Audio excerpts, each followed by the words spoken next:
Assalamualaikum warahmatullahi wabarakatuh. Kami dari kelompok 7 Teknik Instrumentasi Diagnostika Veteriner akan membahas mengenai persiapan pemotretan regio kepala dan leher.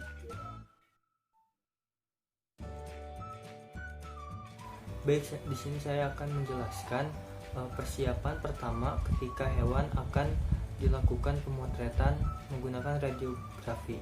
Yang pertama, bulu hewan harus bersih dan kering.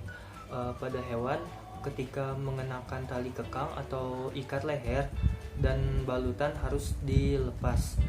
Yang ketiga, restrain hewan agar hewan tersebut nyaman.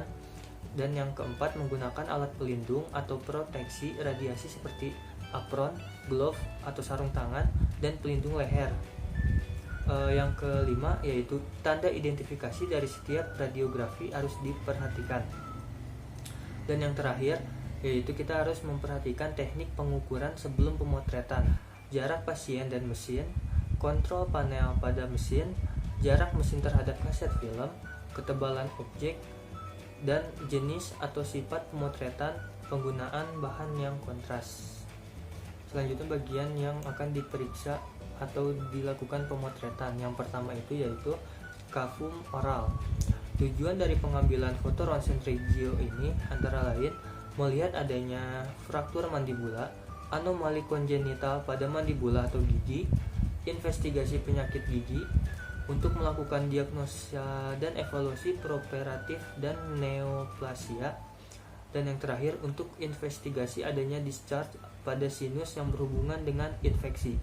Posisi yang dapat dilakukan pada regio kafum oral, yang pertama standar pandang lateral oblique rekumbensi, yang kedua standar pandang ventrodorsal intraoral, dan yang terakhir standar pandang dorsoventral intraoral. Selanjutnya yaitu kalvarium.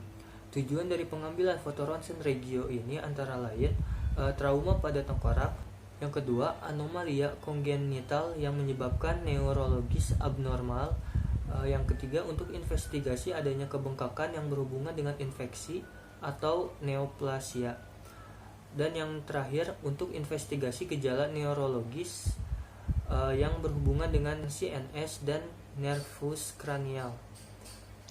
Posisi yang dapat dilakukan pada regio ini yaitu yang pertama standar pandang lateral, standar pandang dorsoventral, standar pandang ventrodorsal, standar pandang lateral oblique, standar pandang rostrocaudal, dan standar pandang rostrocaudal dengan mulut yang terbuka. Selanjutnya akan dilanjutkan oleh teman saya. Baik, selanjutnya di sini saya akan menjelaskan tentang posisi pemotretan regen kepala dan leher.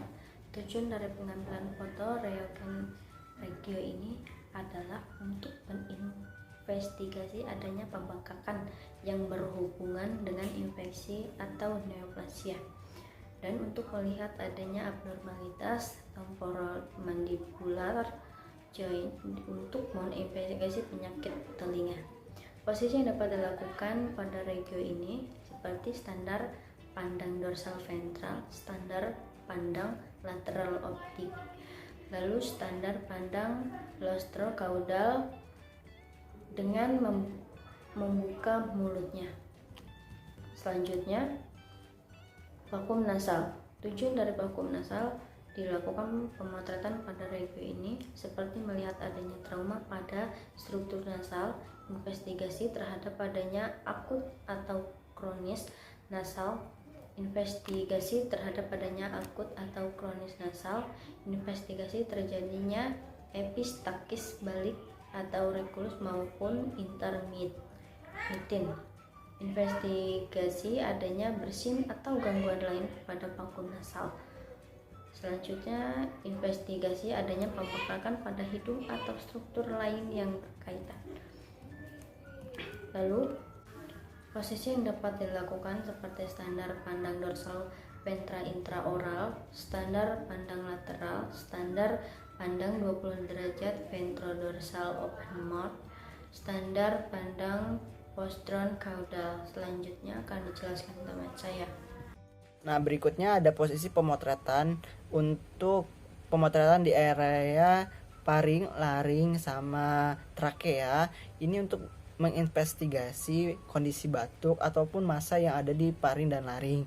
Lalu berikutnya ada gangguan dyspnoe ataupun adanya penyumbatan di area cervicalis bagian bawah yang ada di area paring ataupun laring. Lalu berikutnya itu ada posisi yang paling bagus untuk pemotretan ini, yaitu posisi lateral dan ventrodorsa. Lateral jadi kelihatan ininya dan ventrodorsa gitu. Nah, berikutnya ada posisi pemotretan yang paling optimal bagi pemotretan di area esofagus, yaitu dengan posisi lateral. Nah, ini bisa melihat gangguan ketika regurgitasi, misalkan hewan yang pemamah biak. Lalu berikutnya itu ada bisa melihat dyspnagea, dan berikutnya untuk melakukan evaluasi dan diagnosa Valiant diastonemia. Nah, sekian dari kelompok kami, mohon maaf bila ada kesalahan. Terima kasih, sampai berjumpa di video berikutnya. Wassalamualaikum warahmatullahi wabarakatuh.